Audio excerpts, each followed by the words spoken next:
sommes debout. Seigneur, nous avons déjà écouté la parole. Et toi qui es présent au milieu de nous, tu as une œuvre à accomplir encore ce matin avec chacun de nous.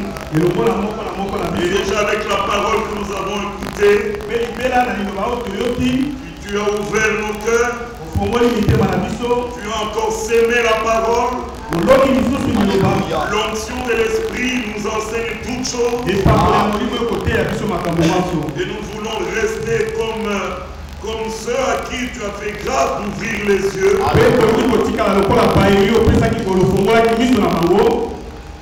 Grâce d'avoir reconnu tes voix. Ainsi nous voulons simplement nous mettre sous la direction de ton esprit. Afin que tu atteignes ton but avec chacun de nous. Que ce dimanche matin soit particulier. Que chacun fasse une expérience nouvelle. Et lorsque nous partirons, nous dirons Dieu n'a pas parlé en vain. Et sa parole n'est pas sortie pour retourner à lui sans effet. Ainsi accomplis ton œuvre. Bénis encore le reste du temps que nous allons passer dans cette communion. De même que le même esprit nous parle, que le même Jésus-Christ soit révélé, que la même œuvre de la croix de Golgotha soit manifestée. Au nom du Seigneur Jésus-Christ. Amen. Amen.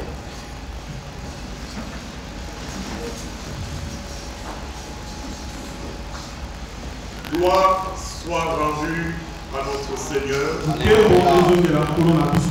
pour ce privilège dans lequel nous sommes ce matin, alors que plusieurs sont en train de perdre leur temps, même dans des rassemblements hautement religieux. Mais à quoi sert un rassemblement si Dieu n'est pas là? À quoi sert un rassemblement si Dieu ne peut pas étendre sa main et accomplir ce que lui veut?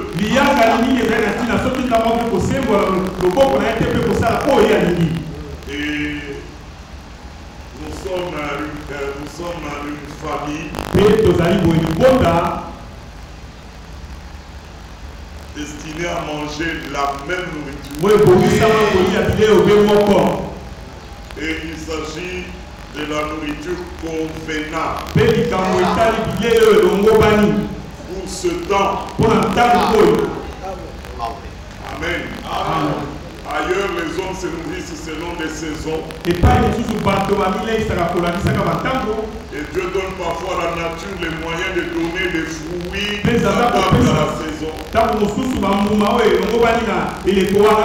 Sachant que le corps sera exposé à certains impacts d'influence naturelle. Il donne aussi les fruits qui s'adaptent pour que l'homme et soit, comme on dirait, immunisé. Amen. Amen. Alors, comprenez que nous sommes dans un temps très très spécial. Nous sommes en train de vivre un temps très spécial. On peut admirer les pierres, les bords du premier âge. Mais nous qui sommes arrivés à la fin, la Bible dit dans Hébreux 11, Dieu n'avait pas voulu que eux arrivent à la perfection.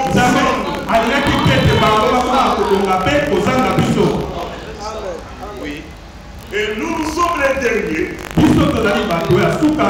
C'est le dernier âge. Et il y a des choses que le Seigneur n'a pas pu manifester dans les ça. Mais qu'il doit manifester obligatoirement maintenant. Il y a des versets bibliques que Paul a cités, et Pierre a cité, mais ce n'était pas pour leur cas.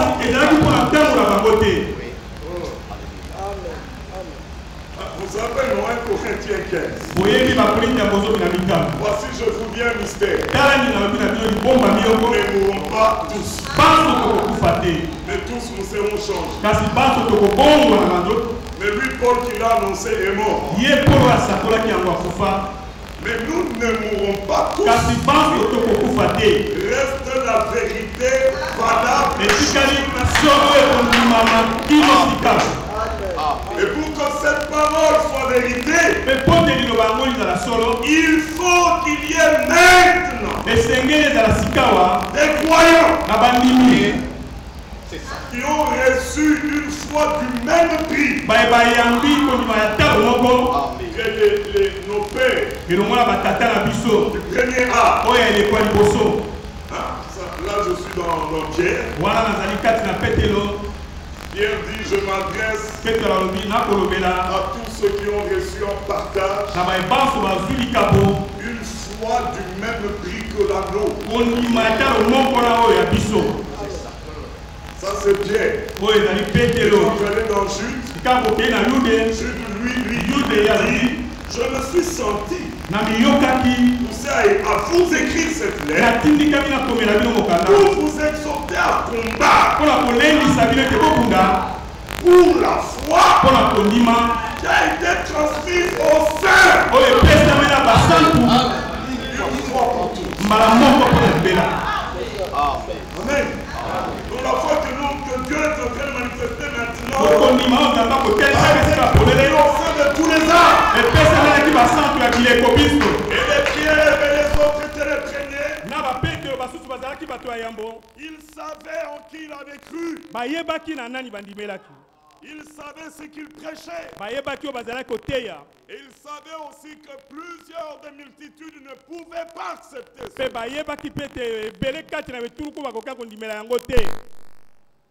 Les multitudes n'accepteront pas. Alors quand il écrit ça sur l'épître, il pouvait dire, je ne m'adresse pas à tout le monde. Je m'adresse à ceux qui ont reçu une foi du même prix que donc c'est cette foi-là qui devait nous s'intéresser à la fin. Et nous sommes là.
Les hommes ne connaissent pas ce que tu es en train de faire maintenant. Ils sont entraînés dans tes mouvements. Et quand il y a une catastrophe qui arrive, ils savent exactement ce qu'ils vont faire maintenant. Mais Dieu fait grâce. Il y a un homme, c'est Noé. Regardez, Hébreux chapitre 11.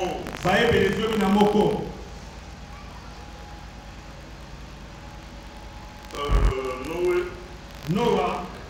c'est le verset.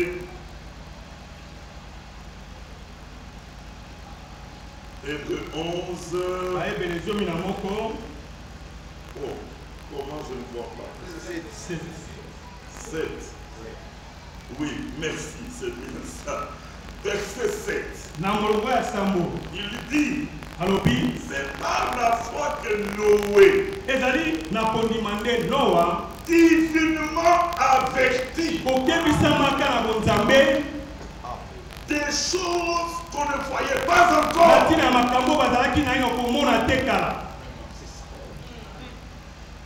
Regardez, la grâce spéciale doit rapporter à cet homme. Divinement averti. Des choses qu'on ne voyait pas encore. Et parce qu'il était divinement averti, qu'il fut saisi d'une crainte respectueuse. Et il construisit une arche pour sauver sa famille. Amen. Alors Dieu fait la même chose avec tous les croyants. Le temps de Noé est passé. Si vous lisez dans Genèse, il est écrit Noé trouva grâce. Alors que le Seigneur était attristé par la condition des hommes sur la terre. Mais il dit, il est écrit Noé trouva grâce. Et parmi ces grâces, il fut divinement averti des choses qu'on ne voyait pas encore. Qu'est-ce que c'est la foi? La foi est une ferme assurance de choses qu'on espère. Oui, c'est ajouté une démonstration des choses qu'on ne voit pas. Au temps de Noé, tu n'étais jamais tombé. Jamais. Et puis Noé annonce, préparez-vous, levantez-vous, Dieu va faire tomber une forte pluie. On lui dit, la pluie c'est quoi? Mais c'est l'eau, c'est de l'eau qui va tomber. Et tous regardent. Depuis qu'on est né là, tu as Dieu ne voyait pas. Et Noé n'était pas là quand Dieu créait le ciel et la terre. Parce qu'au commencement, la terre était informe vie. Et les eaux couvraient toute la terre. Puis Dieu dit, il y a des eaux qui montent. Il y a eu des eaux qui sont montées. Il dit que le sec apparaît. Et le sec est apparu. Et il y avait des eaux au-dessus. Oui, il appela l'étendue entre les eaux. Le ciel. C'est ça dans Genèse 1. Le ciel, c'était le nom que Dieu donna à l'étendue entre les eaux d'en haut et les eaux d'en bas. Puis il créa Adam. Quand il créa Adam, les autres qui étaient montés au-dessus étaient déjà morts. Et la pluie n'était jamais tombée. Mais voilà qu'après les générations, Noé apparaît. Et Dieu lui dit, il va tomber une forte pluie. C'est de l'eau qui va tomber en abondance. Il n'y avait pas encore des scientifiques ou des technologues. Il n'y avait rien de tout cela. Mais Noé fut divinement averti. Des choses qu'on ne voyait pas encore. C'est ainsi que le Seigneur a pris soin de mettre à notre disposition la parole prophétique. Et dans un temps critique comme le nôtre, un temps hautement prophétique, les vrais croyants savent appliquer les critères prophétiques. On ne prend pas les décisions au hasard. On ne prend pas les décisions en suivant ce que la multitude a dit. Qu'est-ce que Dieu nous a dit pour ces moments prophétiques? Amen. Amen. Au temps de c'est quoi là? La destruction de Jérusalem. Le temple, la destruction du temple. Le Seigneur s'est adressé aux disciples qui faisaient remarquer la beauté du temple. Ils aimaient, ils admiraient. Et ça va encore durer des années. Et Jésus leur dit, voici je vous dis, dans ce temple il ne restera pas pierre sur pierre. Tout sera détruit. Les disciples sursautent. Comment est-ce possible? À quel moment cela arrivera? Et Jésus donne le signe. Lorsque vous verrez Jérusalem investie, que celui qui est dans le champ n'essaye pas de retourner à l'intérieur. Celui qui est dans sa maison, il cherche à fuir. Parce que l'ordre de Dieu pour ce moment, c'est fuyez Jérusalem.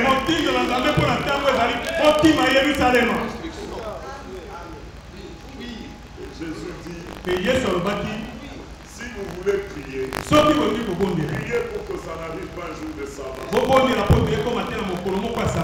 Que ça n'arrive pas en hiver. Parce que la fuite sera très difficile.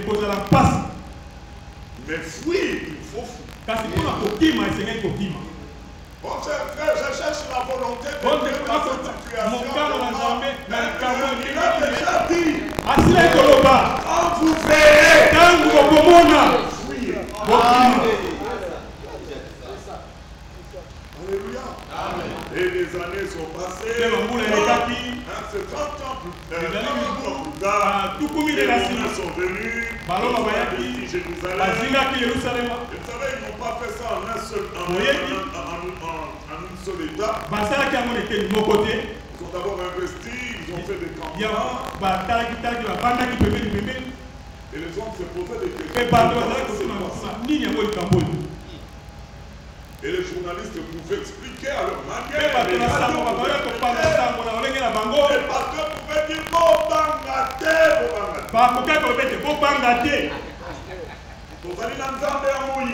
vous avez les dieux de Moïse. S'ils osent attaquer, nous sommes. Ils pouvaient même prendre l'écriture disant que ces Romains que vous voyez, vous n'en verrez plus. Mais nous faisons bien de prêter attention. Qu'est-ce que le Seigneur a dit? Quand vous verrez, alors si tu veux prier, prier, il faut que ta prière soit conforme à la volonté de Dieu. Pendant que les autres vont prêcher avec des veillées au stade, ne craignez pas ce bonheur. Avec nous, et on prie, on fait des veillées. Nous, on dit, nous prêtons attention à notre veillée. On a déjà dit, je t'en dis Seigneur, je t'en suis. Bénis mes pieds, bénis mes jambes. Je ne tombe pas malade aujourd'hui. Que je prenne un minimum, que je sache fuir. Si tu avais mal aux pieds, le Seigneur est obligé de te guérir. C'est ça sa volonté. C'est ça la prière profonde. Et pendant que les avertis, les autres croyants se moquaient. Ils n'ont pas la foi. Ils n'ont pas la foi. Comment ils fuient devant des petits hommes. Frère, les actes que nous posons, dites-moi, entre ceux qui fouillaient et ceux qui faisaient des veillées de prière, qui avait la foi? Merci frère.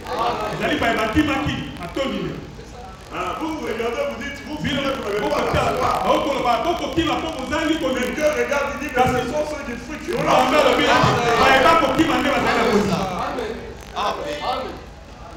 Ils sont tous sortis.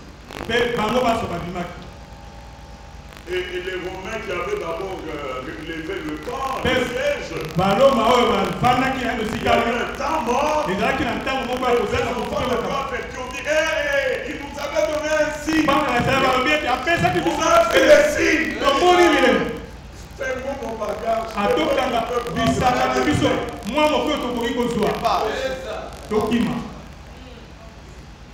Alors les autres disent, mais pourquoi vous craignez, ils étaient ici, ils sont partis. Le signe ne ment pas. Et quand les Romains sont revenus, c'était fini pour ceux qui étaient restés. Et lorsqu'ils ont attaqué, beaucoup étaient dans le temple en train de prier. Et le général Titus avait dit que personne ne touche à ce temple. Nous allons récupérer toutes les richesses qu'on peut. Mais Jésus avait dit que ce temple que vous voyez, il n'y aura pas pièce. Toi, général, tu dis ne touchez pas. Qui a raison? Qui a raison? Alors il a donné l'ordre, il est parti. Il y a un soldat qui a dit moi je vais mettre le feu. Il a mis le feu, il a sorti le bois. Le temple était en feu. La toiture pouvait s'effondrer. Et tous ceux qui étaient à l'intérieur mouraient. Et le sang comme une rivière au bord du temple. Et l'historien Joseph écrit c'était le sang de ceux qui priaient. Pourquoi il n'était pas averti? Donc si tu as pris soin de t'avertir, quelle grâce! Alléluia! Et nous regardons tous les signes des temps. Et un grand signe. Israël. Sur son territoire. Et les années se sont écoulées. Les Arabes ont tout fait pour chasser Israël. Mais toutes leurs tentatives tournaient à leur Vous attaquez Israël contre-attaque, il prend encore des temps. Jusqu'aujourd'hui. Alors on a tellement dit Israël, un autre signe apparaît. Gaza sera détruit. Nous sommes témoins. Sous nos yeux,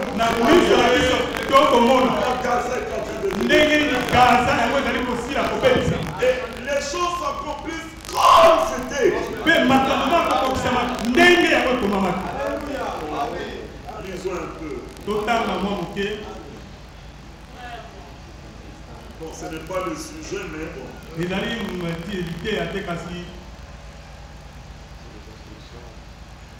Sophonie chapitre 2. Verset 4. Car Gaza sera délaissé. Ascalon sera réduit en désert. Oui, ils ont bâti des villes, des immeubles. Regardez comment tout est détruit même. Asdod sera chassé en plein midi. Écron sera déraciné. Malheur aux habitants des côtes. De la mer. Le Seigneur a parlé contre toi. Pays des Philistins. Je te détruirai. Tu n'auras plus d'habitants.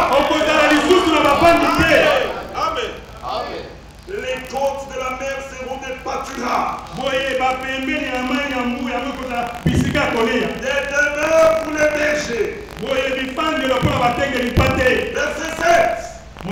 Ces côtes seront pour les restes de la maison de Judas. Et puis nous voyons un temple qui s'élève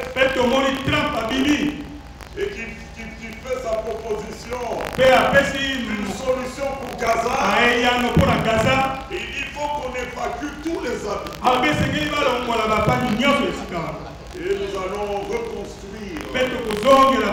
Nous allons faire de Gaza un jardin d'Éden. Oh, mais ceux qui sont attentifs et avertis, c'est ce que dit la prophétie. Alors tout le monde s'élève. Non, on est contre l'évacuation de Gaza. Vous pouvez être contre. Ce que Dieu a décidé arrivera. Amen. Alors, vous avez beaucoup, il y a des journaux télévisés. Et ceux qui se laissent séduire s'attachent aux radios chrétiennes. Vous perdez votre temps à écouter des femmes habilement conçues. Ils vous distraient de l'objectif. Alors, votre esprit ne peut pas être tenu en éveil. Qui nous rend attentif à la parole. Et que dans notre esprit, nous sommes tellement éveillés que nous tiendrons d'autant plus certains. Ce que Dieu avait dit pour Israël est vrai. Nous sommes témoins. Ce qu'il avait dit pour le monde, l'humanité, c'est vrai. Nous sommes témoins. Mais alors la grande question, qu'est-ce qui se passe maintenant dans le royaume qui nous concerne, nous, les fils du royaume? C'est ça le grand problème. Et bien aimé, dans le passage qui a été lu aujourd'hui, c'est écrit simplement Romains chapitre 8. Regardez.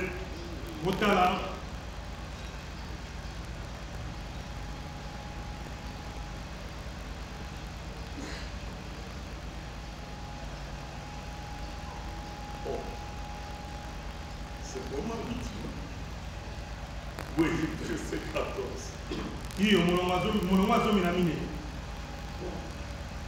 Il est d'abord, prenons d'abord le verset 13. Bon, ou bien pour avoir la pensée, commençons au verset 12. Ainsi donc, frères, nous ne sommes point redevables à la chair pour vivre selon la chair. Si vous vivez selon la chair, vous mourrez. Mais si par l'esprit, vous faites mourir les actions du corps, vous vivrez. Verset 14. Car tous ceux qui sont conduits par l'esprit de Dieu sont fils de Dieu. C'est ça le point capital. Dire je suis. Comment on peut le dire? Mais les vrais fils de Dieu qui ont fait l'expérience de la nouvelle naissance et qui ont été insérés dans le royaume conformément à Jean chapitre 3.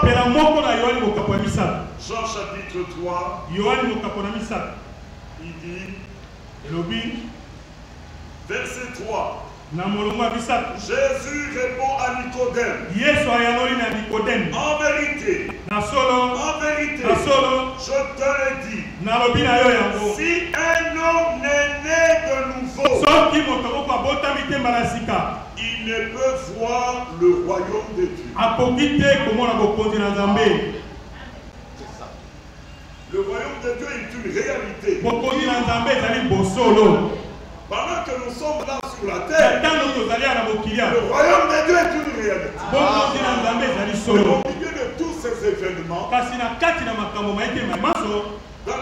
face à la confusion que les églises chrétiennes font,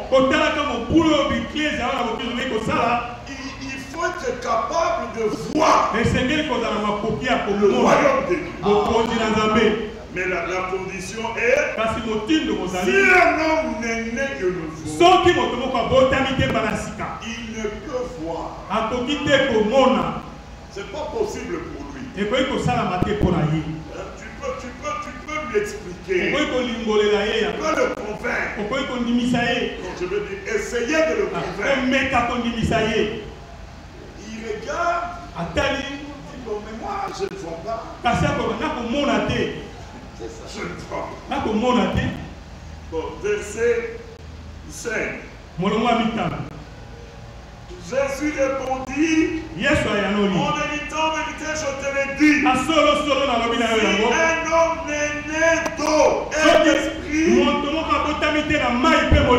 il ne peut entrer dans le royaume. Il faut entrer pour voir la réalité. Alors on se demanderait, donc il y a une porte par laquelle on doit entrer.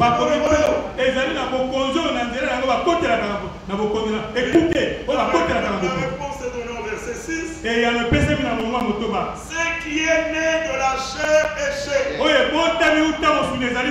Et ce qui est né de l'esprit est esprit. On entre dans le royaume pas par une porte, pas par une fenêtre, pas par négociation, pas par une religion, mais naître de nouveau. Tu es né dans le royaume. Né d'eau et né d'esprit. Maintenant, celui qui est né de Dieu, l'esprit veut le conduire. L'esprit ne va pas essayer de conduire des rebelles. Non. Parce que Dieu ne peut conduire que conformément à sa parole. C'est pour cela que Moïse, il a reçu l'ordre de Dieu. Lève-toi et conduis conduit ce peuple hors de l'Égypte vers la terre promise. Maintenant, l'Exode 33, Moïse s'élève. Seigneur, tu m'as donné ordre de conduire le peuple, mais tu ne me fais pas connaître qui marchera avec moi. Maintenant, je te demande, c'est toi qu'ils ont fait. Il faut que ces paroles soient gravées. Exode chapitre 33. Moïse part. Après des grands miracles qu'il avait expérimentés, il se tient maintenant devant le Seigneur. Verset 12. Moïse dit au Seigneur, voici tu me dis, fais monter ce peuple, et tu ne me fais pas connaître qui tu enverras avec moi. Cependant tu as dit, je te connais par ton nom, et tu as trouvé grâce à mes yeux. Est-ce que nous sommes dans le verset? Qui sait que Dieu le connaît par son nom? Qui sait qu'il a trouvé grâce aux élèves? Ah, maintenant la suite, approprie ça pour toi. Amen. Seigneur, je m'adresse à toi. Toi qui m'as dit. C'est le Seigneur qui me dit, je te connais par ton nom. Verset 13. Maintenant, si j'ai trouvé grâce à tes yeux, fais-moi connaître tes voies. Alors je te connaîtrai et je trouverai encore grâce à tes yeux. Considère que cette nation est ton peuple. Oh, que cela soit la prière de chacun de nous. Si j'ai trouvé grâce à tes yeux, fais-moi connaître tes voies. Ceci est capital. Lorsque nous savons à quel risque nous sommes exposés, qu'on soit malheureux de tomber dans les voies des hommes. On ne voudrait plus tomber dans les voies des hommes. C'est dans le psaume 119, je crois. Le psalmiste dit, verset 37. Détourne les yeux de la vue des choses faites. Mais fais-moi vivre dans ta foi.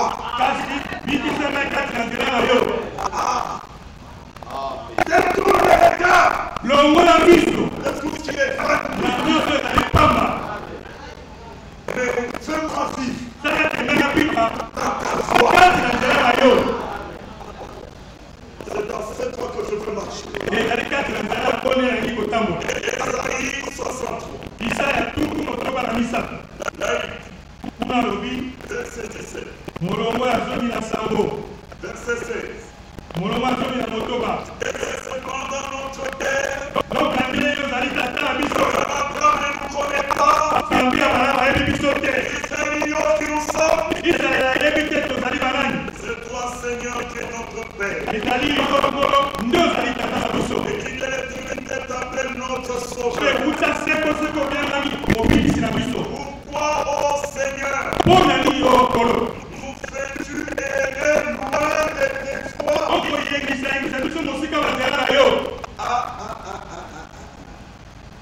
Quel drame! On se retrouve. Terminons le passage. Pourquoi nous fais-tu errer loin de tes voies? Et endurcis-tu notre cœur contre ta crainte? Ça, c'est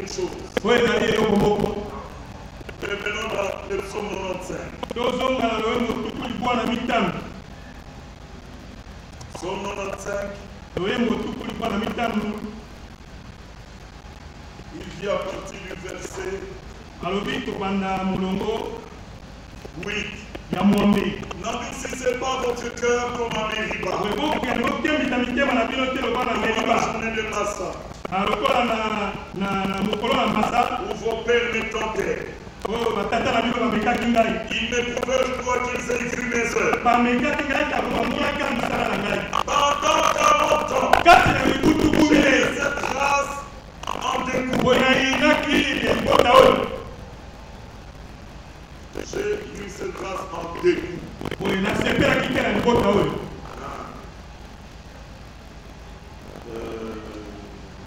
Verset 10, hein? Et j'ai dit, c'est un peuple dont le cœur est égaré. Ils ne connaissent pas mes voies.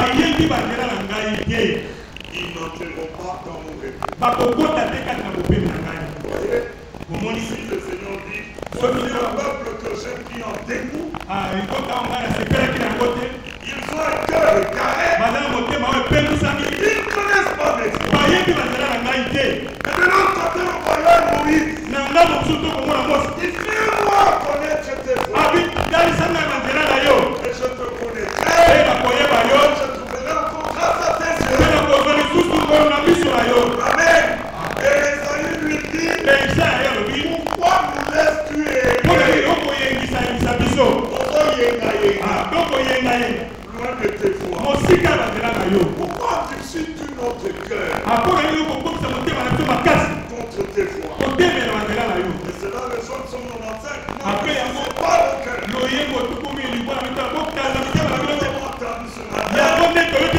Que le Seigneur manifeste ses voies. Il y en a qui se retrouvent en Christ, qui sont en colère et qui rejettent. Mais soit qui Dieu a fait grâce, il leur révèle ses voies. Et ceux qui connaissent les voies de Dieu, ils disent, fais-moi vivre dans tes voies, que je marche dans tes voies. Et on a entendu ce matin, Jean-Baptiste était un verset de la Bible rendu manifeste, mais il était un événement qui marquait le commencement du nouvel époque. Marc chapitre 1, verset 1. Commencement de l'évangile de Jésus-Christ.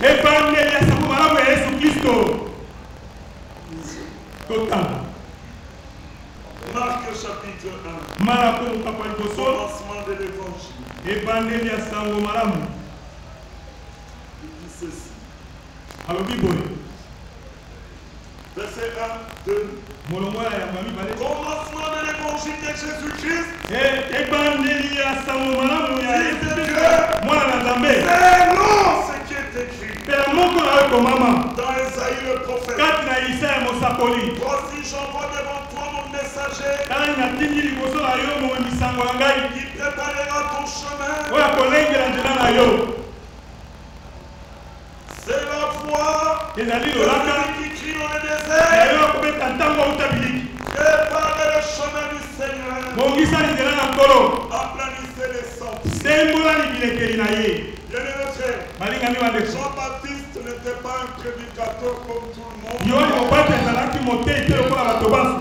Un fondateur d'un mouvement. Il était un verset de la Bible qui est annoncé par le Seigneur le prophète. Et c'est par cette réalité que l'évangile de Jésus-Christ pouvait commencer. Et il a commencé son ministère. Et tous ceux qui écoutaient la voix de l'Esprit par Jean-Baptiste, il se faisait baptiser. Amen. faut respecter l'ordre divin. Parce que quand il baptisait, même Jésus est venu vers Jean-Baptiste. Et quand Jean-Baptiste l'avait répondu, il dit mais non, moi c'est plutôt toi qui peux me baptiser. C'est pas moi qui peux te baptiser. Jésus lui dit, faisons ce qui est juste.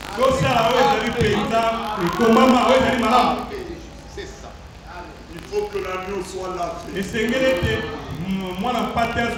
avant d'être offert en sacrifice. Alors toi, baptise-moi. Faut respecter l'homme. Jésus n'a pas dit, ah, tu m'as reconnu. Allez, viens ici, je vais te baptiser. Non, non. Faisons ce qui est juste. Et Jean l'a baptisé. Maintenant, vous remarquez une chose. Bon, depuis l'origine, Jean était dans la grossesse 6 mois avant la grossesse de Jésus. Là, j'avais d'abord parlé à Zacharie, ta femme Elisabeth. Pourquoi? Le temps de Dieu avait sonné. Un nouveau commencement devait prendre place. Les paroles des prophètes qui avaient fait 800 ans. Le temps était arrivé. Et ce n'est pas sous l'initiative d'un pasteur. Regarde le temps. Et maintenant nous devons entrer en scène. Gabriel va annoncer à Zacharie. Il faut d'abord que le prophète de Malachie 3, le messager que j'enverrai devant la face du Seigneur, une place. Alléluia. Oh, mais je ne choisis pas un enfant qui est déjà né. Moi, je veux bon, je ne choisis pas un couple où il y a la facilité d'avoir des enfants.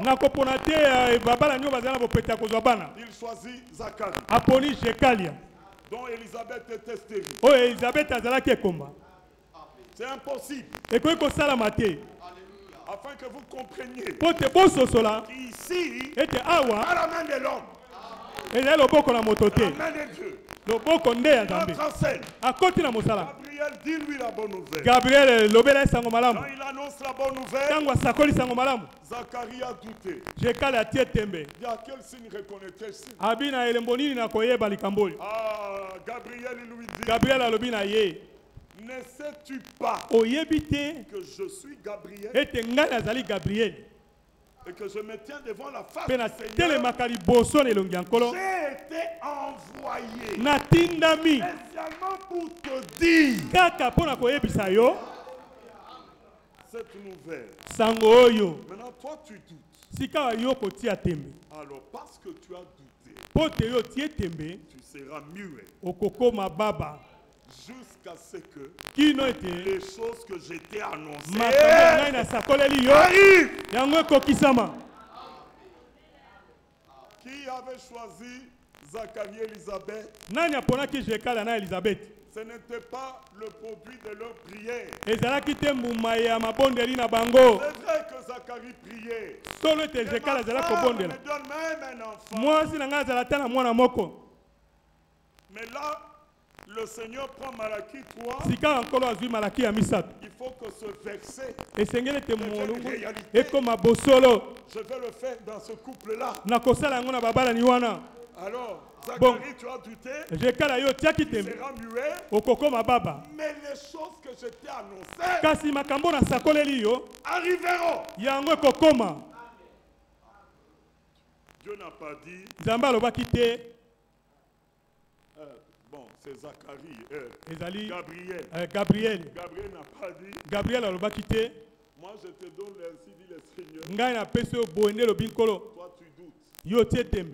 Tu Tu as commis une grave erreur. Osali libunga monene.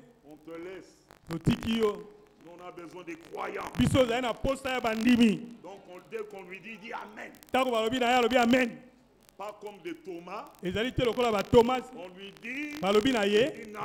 Habite. Si moi je ne vois pas. Soki ngai na monite. Je ne croirai pas. Na kondimela te. Pas de Thomas comme ça. Ba Thomas ya boete. Gabriel n'a pas dit ça. Gabriel alobaki yango te. Parce que même dans le cas de Thomas. Ata pona likambo etali Thomas. Jésus est revenu. Yesu azongelaki. La deuxième fois. Mbala mibale. Et tous étaient là. Pe banso bazalaki wana. Tous voulaient les saluer. Ah banso balangaki kopesa ye losa. Non. Abi te. Aujourd'hui c'est Thomas. Lelo ezali Thomas. Approche. Pusana. Fais comme tu voulais le faire. Asala lokolo linga kosala yango. Et il lui montra le signe. Pe alakisaki ebilembo. De la crucifixion. Ya bobaka mine kulusu. Na maboko na ye. Il dit approche même ta main sur ma poitrine. Boye tiata loboko na tolo na ngai. Ne sois pas incrédule. Kozala moto le kezete ndimela. Il n'est pas venu dire bon Thomas. Ayaki te koloba. Thomas yo ndimelite. Allez je te chasse. Bona bengani yo. Je ne vais même pas te montrer les preuves. Nakoki ata kolakisa bilembo te. Reste incrédule. Tikala moto le kenze. Non. Te. Quand Dieu t'a déjà choisi. Tango nzamba sile kopona yo. Il s'occupera même de ta petite incrédulité là. Akozwa mokumba ya kenze na yo ya moke wana. Pourquoi? Pona kondime.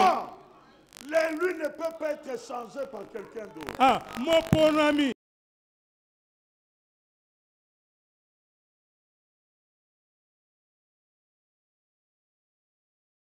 Ezali Yona.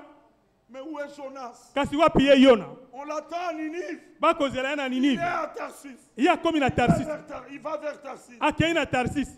Les anges auraient pu dire bon, abandonnons-le. Bande bakoya koloba to sundola ye. Azali motoma ngongi.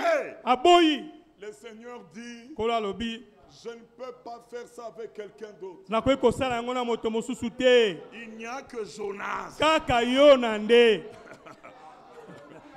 Alléluia. Amen. Il y a des hommes dont les noms ont déjà été écrits. Ezali na bato ba kombo na bango esila kokoma makala. Pas dans le livre de la vie de l'agneau. Ezali te na buku ya bomo ya mwana pate. Le livre de vie. Ezali te na buku ya bomo yi. Dans le livre de vie de l'agneau. Kasi na buku ya bomo ya mwana pate. Là où aucun nom. Et pas wapi moto ata moko te. Ne peut être effacé. Akoyi kolongolama. Bon, toi tu veux Jonas maintenant, il va bientôt atteindre Tarsis. Yo lingi yo na sika lingi kokoma Tarsis. Dieu dit je vais m'occuper de les récupérer. Nzambe abi na kozwa mokumba ya kozongela kozwa ye. Il a suivi Jonas. Alandaki Yona wana. Il a provoqué une tempête. Boya bimisi mbonge. Et le bon projet de Jonas s'est vu bousculé. Pema miango malamu ya Yona yango ebebisa me baluki. Tu verras que tes projets seront même bousculés. Okomona ta miango na yo yango elongolami. Tes projets vont échouer. Manaka na yo kokweye kosuka. Ne dis pas, oh Dieu m'a abandonné. Non, il a besoin de toi. Nzambe asundoli ngai te azali na posa na yo. Et quand Jonas a vu la tempête, Petango yo na monaki mbonge. Comme il avait une relation avec Dieu, lokola azalaki na boyoka na Nzambe, il regarde. Atali. Il n'y a que Dieu qui est capable de faire souffler la tempête. Nzambe kakanda azali na makoki ya kobimisa mbonge boye. Oui, il est capable de faire souffler. Azali na makoki ya kopesa, kofula, azali pe na makoki ya kokitisa. Il dit ça c'est Dieu qui vient me chercher. Abi oh Nzambe na ye koluka ngai.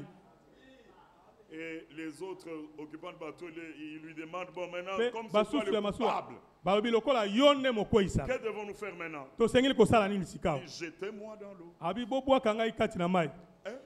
T'es jeté dans l'eau. Tu veux qu'on soit encore coupable de la mort? Il dit jetez-moi et vous partirez calmement. Il savait que Dieu va s'occuper. Et les hommes l'ont pris au jeté. Et là dans l'eau, Dieu a pourvu. Un sous-marin avec l'oxygène nécessaire. Et il avala. Jonas. Et Jonas s'agenouille. Et il commence à prier. Et dans la prière, il dit, Seigneur, je sais que je reverrai encore ton Saint-Temple.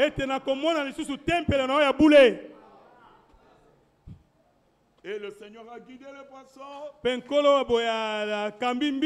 jusqu'à Ninive.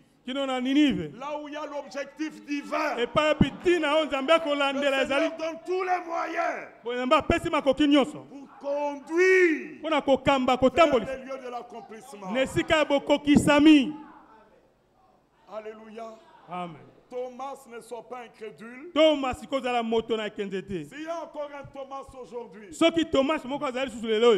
Seigneur prendra soin de lui rappeler ces choses jusqu'à ce qu'il va te convaincre pour que l'incrédulité soit chassée. Zacharie ne doute pas. Mais parce que tu as douté, tu seras muet. Jusqu'au jour où les choses que je t'ai annoncées arriveront. Et Élisabeth s'est retrouvée enceinte. 6 mois plus tard, c'est Marie qui est visitée par là. Voici, tu as trouvé une grâce. Tu deviendras enceinte. C'était ainsi dit le Seigneur. Oh, mais comment je ne connais pas d'homme. Il dit c'est le Saint-Esprit qui te couvrira de son nom. Et tu deviendras enceinte. Et Marie s'est retrouvée aussi enceinte. Après avoir dit qu'il me soit fait selon ta parole. Et voilà Marie qui se dirige vers Élisabeth. Quand Dieu commence à travailler, à agir dans les hommes, ceux qui sont concernés par son programme, ils vont se retrouver et se reconnaître. Et quand Élisabeth voit, parce que Élisabeth était parente de Marie. Quand Élisabeth voit Marie, elle s'est écriée. Comment m'est-il accordé que la mère de mon Seigneur vienne à moi? Mais qui a révélé à Élisabeth que Marie portait cette grossesse? Qui avait expliqué ça? Non, c'est Dieu lui-même. Et le contact de la main a fait bouger l'enfant dans le sein. Et regardez 2 femmes concernées dans le programme. Élisabeth. Qui portait le messager. Il devait être envoyé devant la face du Seigneur. Les 2 mamans se rencontrent. Et Jean-Baptiste bouge dans le sein d'Élisabeth. Et Élisabeth reçoit la révélation. La mère de mon Seigneur. Et la chose avance. Pendant ce temps-là, il y a un homme du nom de Siméon. Lui aussi était divinement averti qu'il n'allait pas mourir, sinon de voir d'abord le salut. Et la Bible dit, il était attaché à la promesse et il attendait.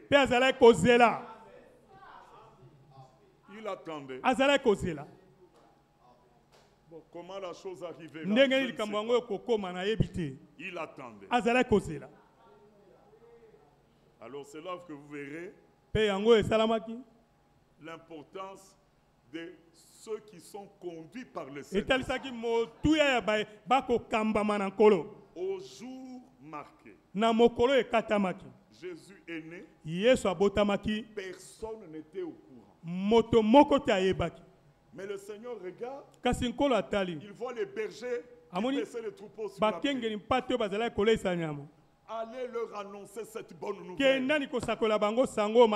Et la nouvelle arrive au berger. Nous annonçons une bonne nouvelle. C'est pour tout le peuple. Un sujet de grande joie. Aujourd'hui, il vous est né dans la cité de David. Un sauveur qui est le Christ et le Seigneur. Mais il était né à Bethléem. Comment Marie et Joseph sont-ils arrivés à Bethléem? Ah, là encore, c'était une conduite de alors que Marie était enceinte et qu'elle arrivait à terme, le Seigneur inspira aux dirigeants politiques ordonner un recensement général. Et que pour que le recensement s'efface, que chacun rentre dans sa ville natale. Oh, mais ces autorités, nous allons dans l'opposition. Les gens pouvaient murmurer. Mes programmes sont bloqués. Mais Dieu a utilisé un païen. Et l'ordre fut donné. Voilà Joseph et Marie en route vers Bethléem. C'était le village de Joseph. Donc si le fiancé de Marie n'était pas Joseph, peut-être qu'il serait parti dans un autre village. Mais le Seigneur qui avait donné la prophétie dans Ésaïe, une vierge concevra, il a réglé toutes les dispositions, chacun à sa place, pour que sa parole s'accomplisse. Alléluia. L'enfant est né. Les bergers sont au courant. Oui. Il y a les rois qui viennent de l'Orient. Nous avons vu son étoile apparaître dans les cieux. Le roi des Juifs venait. Et il suivait l'étoile. Et l'étoile passe par Jérusalem. Or, Bethléem est un peu au sud. Pourquoi l'étoile n'est pas passée directement à Bethléem? Non, il passe d'abord par Jérusalem. Et puis l'étoile disparaît. Alors je dis, bon, maintenant ici, comment on va savoir? On va poser la question. La question arrive au roi Hérode. Lui, il protège son trône. Qu'est-ce que c'est pour une histoire? Quel roi? Quel est ce roi des Juifs? Et on appelle les scribes, les docteurs de la loi. Examinez-moi un peu cette question. Peut-être qu'ils firent une convention. Trouver le verset. Et ils ont trouvé le verset. Ah oui, oui, il est écrit dans Michée que c'est de Bethléem que sortira le... Ils ont donné la réponse. Et les mages ont pris la réponse. Hérode dit, quand vous le trouverez, venez aussi me donner l'adresse exacte pour que moi aussi j'aille l'adorer. Bien aimé, il le disait avec de mauvaises intentions. Il y en a beaucoup qui s'approchent de nous, frères. Nous aimons votre parole. Nous aimons votre message. Nous aimons frère Franck. Mais avec de mauvaises intentions.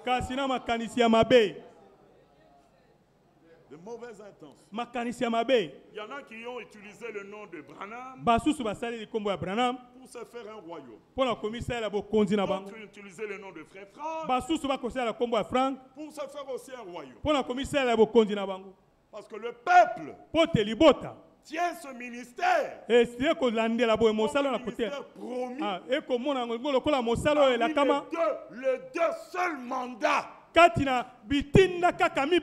qui étaient prévus pour notre temps. Le peuple reconnaît. Alors, pendant que Franck est vivant, on est un peu mal à l'aise. Si on dit comme si, en suivant en direct, Franck va dire autre chose. Si on dit ceci, il y en a qui vont écrire à Franck pour poser la question. Alors, bon. Mais quand Franck est mort, voyez, son temps est terminé. C'est notre temps. C'est nous que Dieu doit utiliser. Oh là là, bien-aimés frères et sœurs. L'esprit du ministère, du mandat qui était promis dans Matthieu 24, 45 à 47, est toujours en action.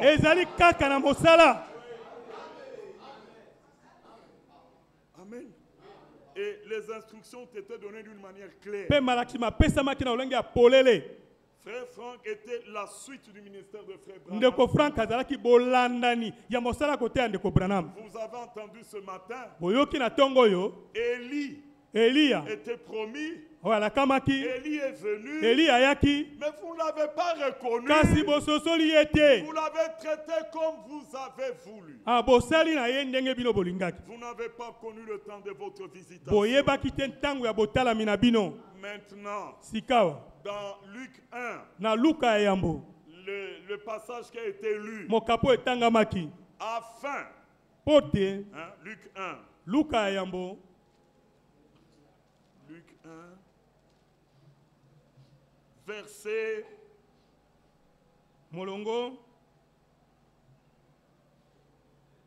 Oh, voilà, c'est le verset 76. Il dit, et toi, petit enfant, tu seras appelé prophète du Très-Haut. Quand tu marcheras devant la face du Seigneur, vous préparez ses voies afin de donner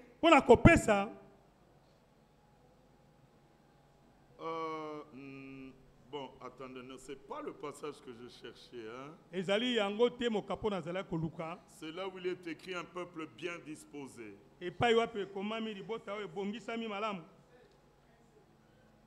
1:7.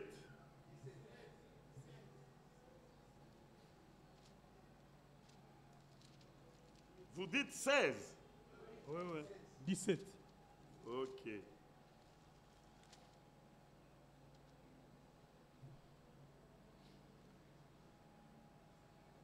Oui, c'est quel verset? 17. Ah, Luc 1. Oui, 17. Excusez-moi. Luc 1, verset 17. Oui. Que le Seigneur vous bénisse. Nous sommes ensemble. Il dit, il marchera devant Dieu avec l'esprit et la puissance d'Élie pour ramener les cœurs de paix. Les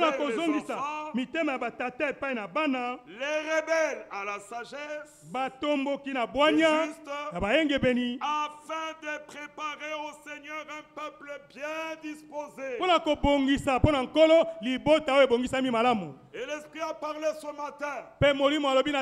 Ce ministère avait travaillé pour la première par rapport à la première venue de Christ. Maintenant, il s'agit qu'un peuple soit préparé et bien disposé pour la seconde venue de Christ. Le retour de Christ. Et nous savons que par rapport à cela, Malachie 4 va annoncer l'esprit d'Élie. Je vous enverrai Élie le prophète. Dieu ne l'a-t-il pas fait? Amen. Maintenant, sikawa à ce ministère, na mosala était yango lié à un autre ministère. ekanganisami mosala mosusu. Le serviteur fidèle et prudent Mosali ya sembo pe ya bokengi qui devait donner la nourriture spirituelle au temps o asengela kopesa bile ya molimo na tango elongo bani. Donner la nourriture aux Kopesa autres bile na domestiques basali de la basusu maison. ya ndako. Amen. Et Dieu ne l'a-t-il pas confirmé? Nzambe andimisaki yango te. Donc la suite de Branham, c'est très fort. Sima bolandani ya Branham ezali ndeko Frank. Maintenant, si on cherche des ministères aujourd'hui, Sika soki ba koluka misala kote alelo. quelle est la suite après Frère Franck? Sima ya ndeko Frank ezali nini? Alors chacun s'investit. Non, moi Moko na moko komi vandi sa koloba. Ngai na je suis enseignant. nazali molakisi, je nazali suis. molaki, nazali. Dieu m'a beaucoup utilisé pour ceci ou Nzambe cela. aselela ngai mingi pona likambo tobo. Dieu n'avait pas prévu un autre ministère. Nzambe abongisaki mosala mosusu te. C'est principalement le serviteur fidèle et prudent Ezali kaka boye mosali ya bwanya pe ya bokengi. auxquels sont attachés les autres ministres. Epai na yeba te basusu bakanganisami. Ils reçoivent la nourriture Bako zuwa bako yamba bilei. et ils distribuent au peuple. Pe bako kabola na libota. Alléluia. Amen. Maintenant, si quelqu'un se dit ministre aujourd'hui, Sika soki motolelo mibangi motei lelo. on a même fait des conventions où on parlait des critères des véritables ministres. Basali boye ba convention pona kotelisa bilembo ya solo ya batei ya solo. Mais si un ministre Boye soki motei ne reconnaît pas ako sosola te le mandat de l'heure, etinda ya ntango ne reconnaît pas ako sosola te la nourriture qui doit être distribuée, bilei yo esengeli kokabolama. a-t-il vraiment un ministère? Azali penza na mosala ya kote. Parce que les véritables ministères d'Éphésiens 4 Pote misala kote ya solo ya ba efese amine zomi na moko sont valables jusque maintenant. mizali na mosala kino lelo Jusqu'à ce que kino nous ete parvenions à tokokoma la stature parfaite de Christ. na epimelo ebonga be ya Kristo. Mais Kasi ces ministères-là d'Éphésiens misala wana 4 ya efese amine doivent s'accorder. yango esengeli koyokana En Matthieu 24, 45. na Matayo tukumbale na mine tukumi na mitano. Oui. Iyo Parce que Matthieu 24, 45 n'a pas Pote. existé dans les autres âges. Matayo tukumbale na mine tukumi na mitano ezalaki te na bileko mosusu. Ce n'était valable que pour notre âge, Ezalaki na motuya kaka pona eleko na biso. l'âge de la Odyssée. Eleko na Et Laodike. quand ce ministère est manifesté, Etango mosala na etalisemi c'est polele. là qu'on voit apparaître les Voilà. deux sortes de vierges. Bako mona kotalisama lolenge mibale ya bangondo. Les unes sont vierges fortes. Bamoko bazali Et les autres boseka. sont vierges Baseka sages. ya bolema basusu ya bonya. Toutes sont vierges. Baso bazali baseka. Mais quelque chose va faire une différence. Kasi entre eloko elles. moko ekosengeli kosala Et c'est bokeseni ya bango. l'exercice de ce ministère Ezali bosaleli mosala oyo. qui va montrer maintenant la différence. Nde kotalisa bokeseni. Alors, tout véritable ministère qui ne se retrouve pas dans Matthieu 24, Boy, 45, mosala ya kote ya nyonso ezali te 4 na Matayo tukumbale na mine tukumine na c'est mitano. un faux. Ezali ya lokuta. Oubliez-le. Bobosa na yango. Philippiens dit, Ba Philippe olobi. il y en a qui prêchent par envie. Ezali na ba kote ya kaka na mposa. Lisons. Totanga. Philippiens, Ba Philippe Philippiens 1. Ba Philippe mokapo liboso. Il dit ceci. Alobi boye. Verset 15. Molongo azomi na mitano. Quelques-uns, il est vrai, Ndambo ezali solo. prêchent Christ par envie Ba kote ya Kristo kaka na posa. et par esprit de dispute. Pe na molimo moko ya kobenda na maloba. Vous allez comprendre l'esprit de dispute ici, c'est par rapport à quoi? Bokososo la molimo ya bobenda ni maloba oyo awa ezali kotalaka nini. Mais d'autres Kasi basusu le prêchent avec des dispositions bienveillantes. ba kote ya ye na nzela na mabongiso penza malamu. Deux sortes de ministres. Lolenge ya mibale ya batei. Lolenge mibale ya batei. Verset 16. Molongo azomi na motoba. Ceux qui ont des dispositions bienveillantes, Ba bazali na mabongiso ya malamu. ceux-ci agissent par amour, Pango oyo bakosala na bolingo. sachant que Koyebaka ete Sachant que je suis établi. Il ne dit pas nous sommes établis. Je suis établi pour la défense de l'évangile. Ils avaient reconnu la position que Dieu avait donnée à Paul. Verset 17. Tandis que ceux-là, animés d'un esprit de dispute,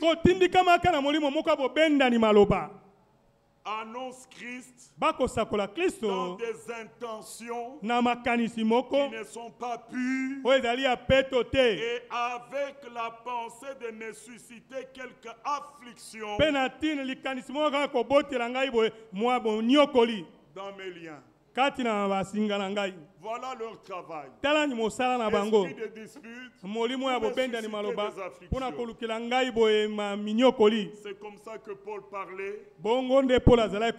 Et aujourd'hui, il y a aussi des ministres qui prêchent par amour. Et les véritables ministres, ce ne sont pas ceux qui cherchent à prêcher. J'ai envie de prêcher. Non, ça c'est faux. C'est pas ça. Les vrais ministres cherchent même à fuir. Parce que nous portons une lourde responsabilité. Mais tenir devant vous des âmes précieuses et sortir même une petite phrase qui ne serait pas en ordre. Quelle malédiction peut tomber sur moi? Je risque d'avoir des malheurs sur ma vie. Alors moi je cherche à fuir. Mais il y a d'autres, eux ils cherchent, frère, frère, j'ai des choses à dire. Et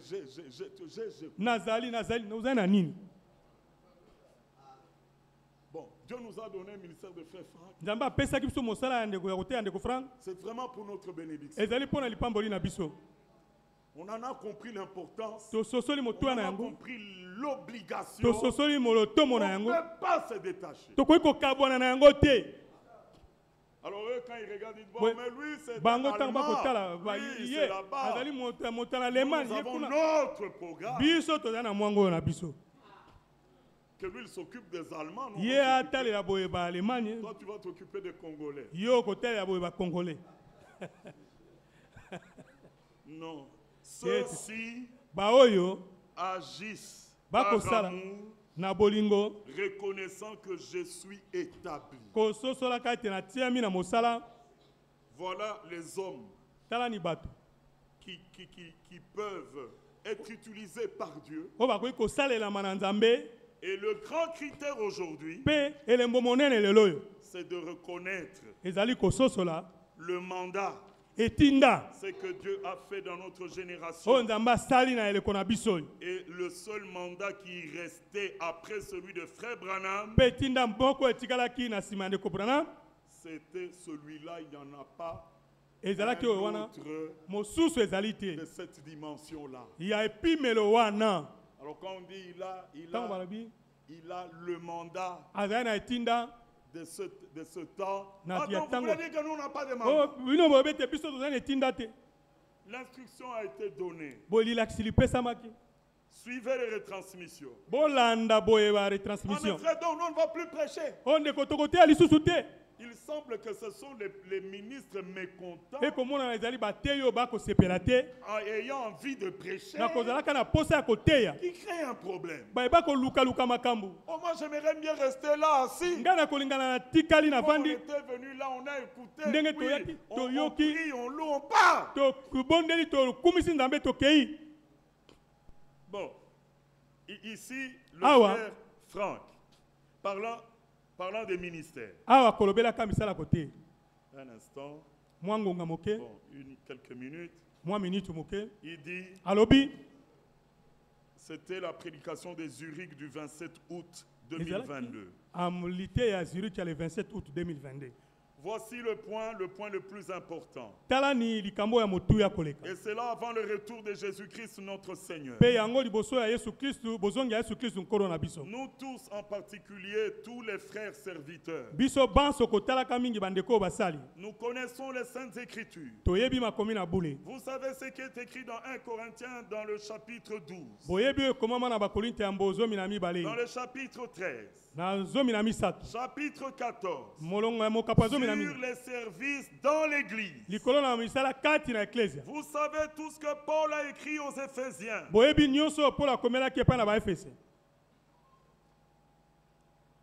Dieu a établi des ministères dans l'église.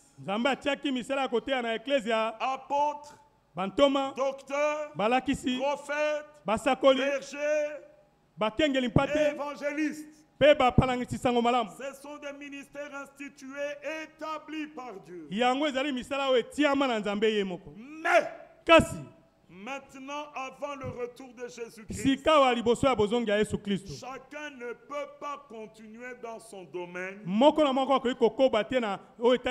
sa région, comme on le fait jusqu'à présent. Ce n'est plus possible. Maintenant, la parole sainte révélée doit être considérée comme le dernier message. La nourriture spirituelle pour le peuple de Dieu. Pour l'ensemble des domestiques. Qu'ils soient apôtres. Qu'il soit docteur, évangéliste, quel qu'il soit, celui qui maintenant a vraiment un ministère de Dieu acceptera ce que Dieu a prévu pour les domestiques. Et celui qui ne l'accepte pas n'a pas de ministère de Dieu. Telle est la sainte conséquence que nous devons tirer de cette parole de Dieu. Celui qui n'accepte pas cela n'a pas de ministère de la part de Dieu. Et celui qui n'est pas prêt à le faire, il continue simplement à faire comme il fait d'habitude. Oh bien-aimés frères, nous sommes attentifs à la parole. Nous sommes attentifs à l'esprit. Alors, les scribes avaient trouvé les versets. Et Hérode a dit, donnez-moi l'information à la fin. Maintenant, les mages avaient le verset. Mais l'adresse exacte. Bon, alors arrivons d'abord à Bethléem. Et peut-être qu'on trouvait. Parfois les gens disent c'est quand matin est bon à rater. Bon, on va trouver. Et voilà. Quand les mages sortent de la réunion avec les scribes de la loi, l'étoile réapparaît. Non, mais l'étoile est encore là. Et ils ont suivi l'étoile jusqu'à l'endroit où était l'enfant. Ils ont vu l'enfant. Ils ont adoré. Alléluia. Amen. Mais pourquoi fallait-il que l'étoile les amène à Jérusalem? L'information a atteint Hérode. Hérode attendait qu'on lui amène la suite. Et quand il a vu qu'on l'avait dribblé, il s'enquérit pour dire c'était à quel moment ils avaient vu l'étoile. Ah bon, maintenant tuez-moi tous les enfants. À partir de 2 ans jusqu'au bébé. L'ordre donné par un roi fut exécuté à la lettre. Et les pleurs, les deuils, partout. Et afin que s'accomplisse ce que le Seigneur avait dit. Rachel pleure ses enfants. Rachel ne peut pas être consolée. Regardez que dans un court instant, les prophéties s'accomplissent. Et il y en a qui sont conduits à l'endroit juste. Le 8e jour, Marie amène l'enfant au temple. Siméon ne la connaissait pas. Mais pendant qu'il était assis, comme il était concerné par cette promesse, il était lié à cela. La Bible dit, poussé par l'Esprit, il fut conduit au temple. Et quand il arrive au temple, il y avait plusieurs mamans avec des bébés. Qui allait lui indiquer là? La maman concernée. Personne ne lui a indiqué. Quand il y a la révélation de l'Esprit, la conduite est claire. On n'a pas besoin de débat. On n'a pas besoin de discussion. Chacun reçoit l'instruction et prend la route et il suit. Siméon entre dans le temple. Il n'a pas commencé à tester chaque femme là. L'Esprit le poussa juste devant Marie. Et l'arrêta là. Il prit l'enfant. Il dit, Seigneur, mes yeux ont vu le salut que tu avais préparé. Bien-aimés frères, ceux qui sont conduits par l'Esprit de Dieu sont fils de Dieu. Et s'il s'agit des enfants de la promesse, à qui Dieu fait connaître ses voies, Dieu fait connaître ses promesses. Êtes-vous enfants de la promesse? Êtes-vous les enfants de la dernière heure? Et c'est avec les enfants de la dernière heure que Dieu va donner une grande victoire. Et la gloire de la dernière maison sera plus grande. Connaissez, il faut que vous connaissiez les Écritures qui vous concernent. Jean savait. Cette écriture, c'est moi. Toi aussi, tu dois savoir. Et pour dire cette écriture, c'est moi. Alors Pierre a parlé de nous. Repentez-vous, convertissez-vous. Afin que des temps de rafraîchissement vous viennent de la part du Seigneur et qu'il vous soit donné celui qui vous est destiné, Jésus-Christ, que le ciel doit retenir jusqu'au temps du rétablissement de toutes choses dont Dieu a anciennement parlé par la bouche de ses saints serviteurs. C'est nous les enfants du rétablissement. C'est avec nous que Dieu va faire la dernière démonstration. Mais si vous n'êtes pas inséré dans ces voies,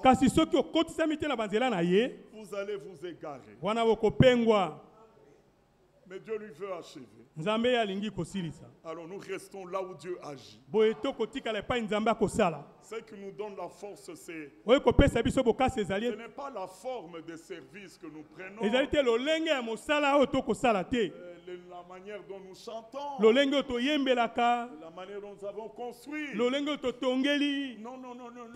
Seigneur, est-ce que je suis dans ton programme?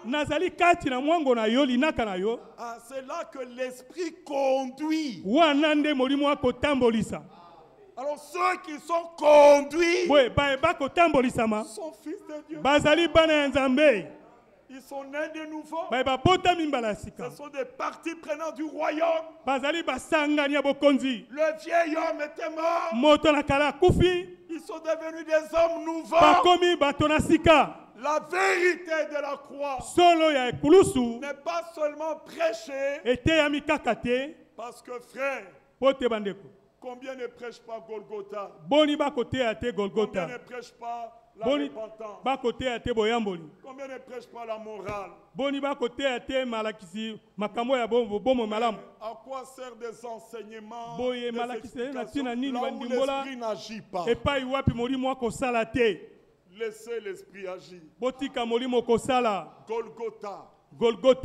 C'est l'œuvre la plus puissante. Là, par là, le pardon nous a été accordé. Le psaume 130 disait, si tu gardais les souvenirs de nos péchés, qui subsistait? Qui va subsister? Alors ne faites pas comme le pharisien dont on a entendu hier dans la retransmission. Il s'approche avec orgueil, se persuadant d'être juste, agréable.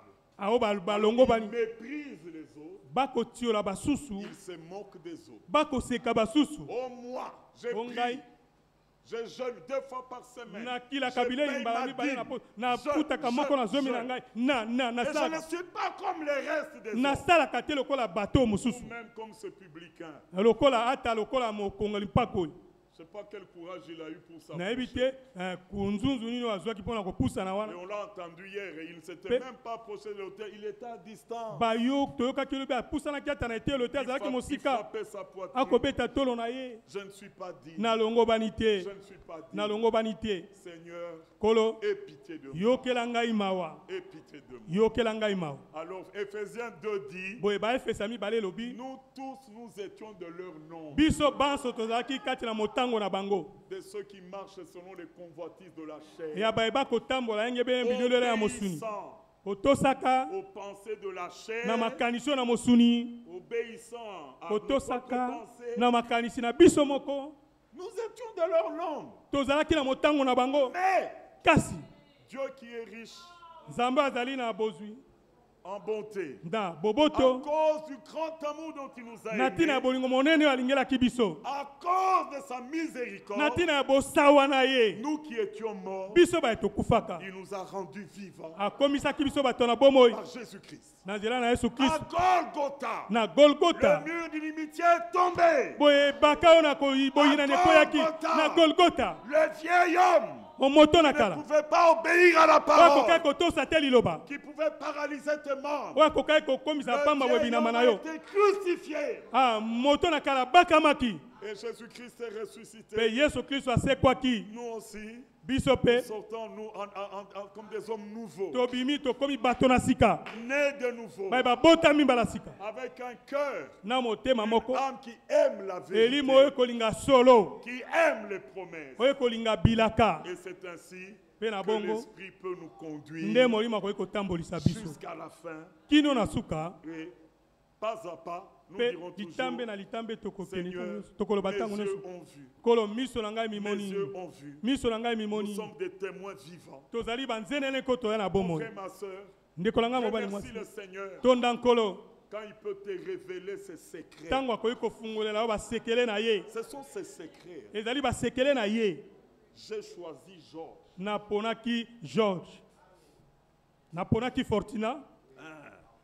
C'est moi qui l'ai choisi. Mais les autres ne le savent pas. Et quand je mets Georges apparaît avec ses habits sales, Zacharie 3, on commence à le condamner. Satan commence à l'accuser.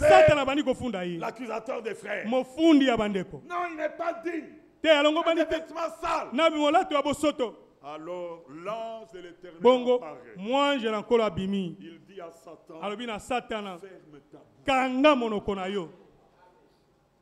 ferme ta bouche. N'est-ce pas lui, Dieu, qui a choisi Jérusalem? Et n'est-ce pas là un tison arraché du feu?